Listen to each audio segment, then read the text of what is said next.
ذہنی دباؤ، اس میں لوگوں کو یاد ہی نہیں رہتا تھا کہ دل میں کیا ہے، تو فقہا نے پھر ارشاد فرمایا کہ جو نیت ہے اس کو اپنے الفاظ سے ذکر کر دیں، کیونکہ کہے ہوئے الفاظ ذہن میں محفوظ ہو جاتے ہیں، سوچی ہوئی بات بعض اوقات ذہن میں محفوظ نہیں ہوتی۔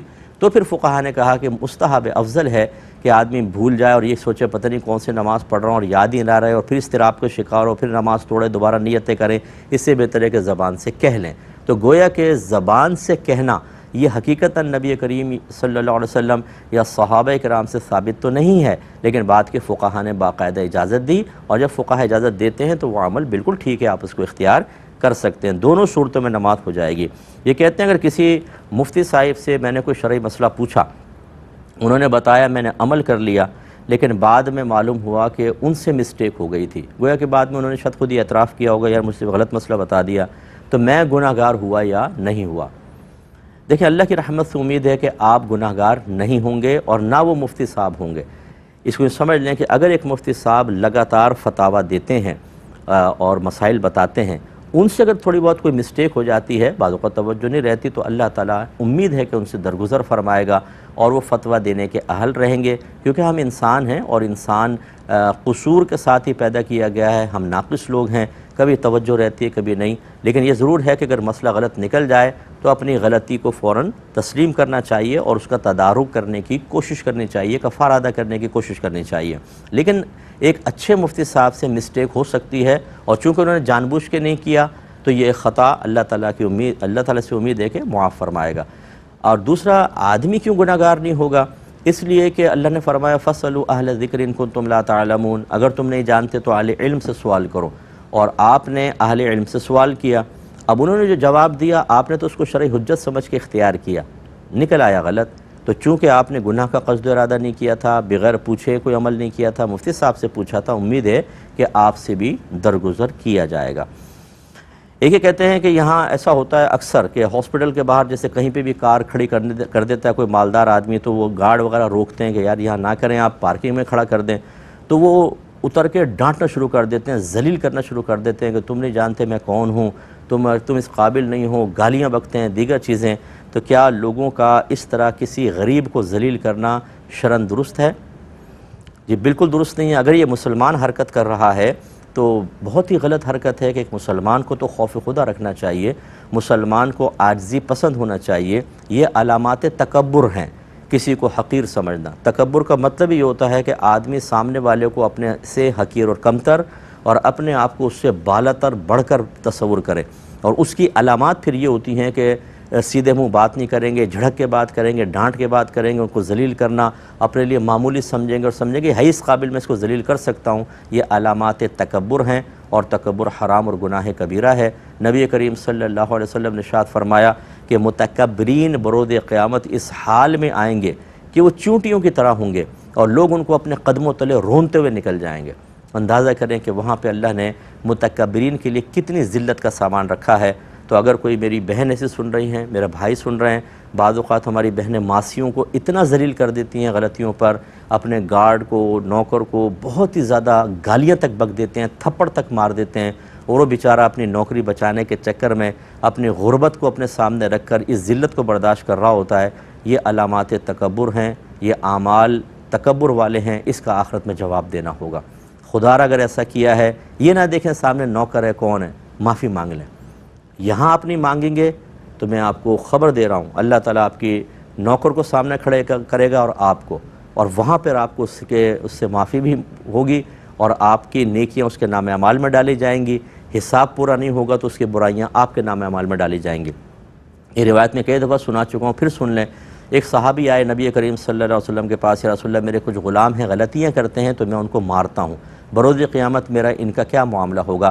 اللہ تعالیٰ نے فرمایا کہ اللہ تعالیٰ ترازو قائم کرے گا، تیری مار ایک پلڑے میں رکھی جائے گی، ان کی غلطیاں دوسرے پلڑے میں، اگر غلطیاں اور مار برابر ہوئیں تو نہ لینا نہ دینا، اور اگر ان کی غلطیاں زیادہ ہوئیں، تیری مار کم سزا کم، تو ان سے بدلہ دلوایا جائے گا، اور اگر تیری مار زیادہ ہوئی، ان کی غلطی کم، تو تیری نیکیاں نکال کر ان کے نام اعمال میں ڈالی جائیں گی۔ تو وہ صحابی روتے ہوئے رخصت ہو گئے تھے۔ خدا را مجھے بھی اس پہ غور کرنا چاہیے، آپ بھی غور کیجئے، اور عاجزی ہی اچھی ہے، اس طرح کے جملے کہنا مناسب نہیں۔ اور میں نے دیکھا ہے بعض لوگ آسمان سے گویا کہ زمین پہ گر جاتے ہیں، اللہ ایسے ان کو کرائسس میں مبتلا کر دیتا ہے، ان کے تکبر کی گویا کہ ایسا لگتا ہے بظاہر دنیا میں سزا دی گئی ہے کہ وہ ذلیل و رسوا ہو جاتے ہیں، تو ہمیں ایسا ہرگز نہیں کرنا چاہیے۔ ایک بھائی نے فرمایا کہ ہمارے یہاں بعض اوقات ہم نے دیکھا ہے کہ کوئی پاگل بیچارہ ہو مجنون قسم کا، تو گروپ میں لڑکے اس کو تنگ کر رہے ہوتے ہیں، چھیڑ رہے ہوتے ہیں، کبھی پتھر مارتے ہیں، کبھی اس کو انڈے مارتے ہیں، ایسا کرنا کیسا ہے؟ دیکھیے یہ بھی ایک علامت تکبر بھی ہے اور بالکل گناہ ہے۔ نبی کریم صلی اللہ علیہ وسلم نے مخلوق کو اذیت دینے سے منع فرمایا، یہاں تک فرمایا کہ جو اللہ اور اخروی دن پر ایمان رکھتا ہے اسے چاہیے کہ اپنے پڑوسی کو اذیت نہ دے۔ یعنی یہ تو ایمان کی علامات میں سے ہے کہ جو آخرت پہ ایمان رکھے گا وہ اذیت نہیں دے گا، اور جو یعنی میں نہیں کہہ رہا ہوں کہ کافر ہو جائے گا، لیکن یہ ضرور ہے کہ اگر آخرت پر ایمان ہو، کامل ایمان و یقین ہو کہ مجھے اس کا عمل کا حساب دینا ہے، تو ڈے آف ججمنٹ کا خوف کہ اللہ کی بارگاہ میں جا کر مجھے اس کا بدلہ دینا ہے، وہ ڈرے گا، رکے گا۔ لیکن اس کا مطلب یہ ہے کہ جو اس طرح جرت مندانہ پاگل کو پریشان کر رہا ہے تو وہ آخرت کی فکر سے غافل ہو چکا ہے، اسے یہ خوف نہیں ہے کہ مجھے اس کا جواب بھی دینا ہوگا۔ تو یہ بہرحال یہ بھی گناہ ہے بہت بڑا، اور عبرت حاصل کرنی چاہیے۔ یہ تو اللہ کا شکر ادا کریں اس جہت سے کہ اللہ اگر تو نے اس کو پاگل بنایا، مجھے صاحب عقل تیرا لاکھ لاکھ شکر ہے، اس کی جگہ میرے والد نہیں ہیں، میری ماں نہیں ہے، میری بہن، میرا بیٹا، میری بیوی، میرا بھائی نہیں ہے۔ اگر وہ ہوتے اور اس طرح ان کے ساتھ سلوک کیا جاتا کہ آپ اس کو پسند کرتے تو ہرگز ایسا نہیں کرنا چاہیے، یہ بالکل غلط ہوتی ہے، غلط بات ہوتی ہے۔ تو اب چونکہ ہمارا تقریباً پروگرام ختم ہو رہا ہے تو انشاءاللہ نیکسٹ ویک اگر اللہ تعالیٰ نے مہلت دی، اجازت دی، زندگی قائم رہی، آپ کی خدمت میں حاضری کا شرف حاصل کریں گے۔ میں آپ سب سے گزارش کرتا ہوں ہمارا یہ پروگرام دیکھا کریں، دوسروں کو دیکھنے کی ترغیب دیا کریں۔ یہ پروگرام یوٹیوب پر ڈل جائے گا رات میں، اس کو آپ ریپیٹ بھی دیکھ سکتے ہیں، اور دوسروں کو دیکھنے کی ترغیب ضرور دیا کریں۔ ایک آدمی بھی ترغیب سے اگر پروگرام دیکھ کر مسائل سیکھے گا، گناہ سے بچے گا، ہدایت کی طرف آئے گا، آپ کے لیے بہت بڑا ثواب جاریہ ہوگا۔ اللہ تعالیٰ بلکہ توفیق عطا فرمائے، آمین۔ وآخر دعوانا ان الحمد للہ رب العالمین۔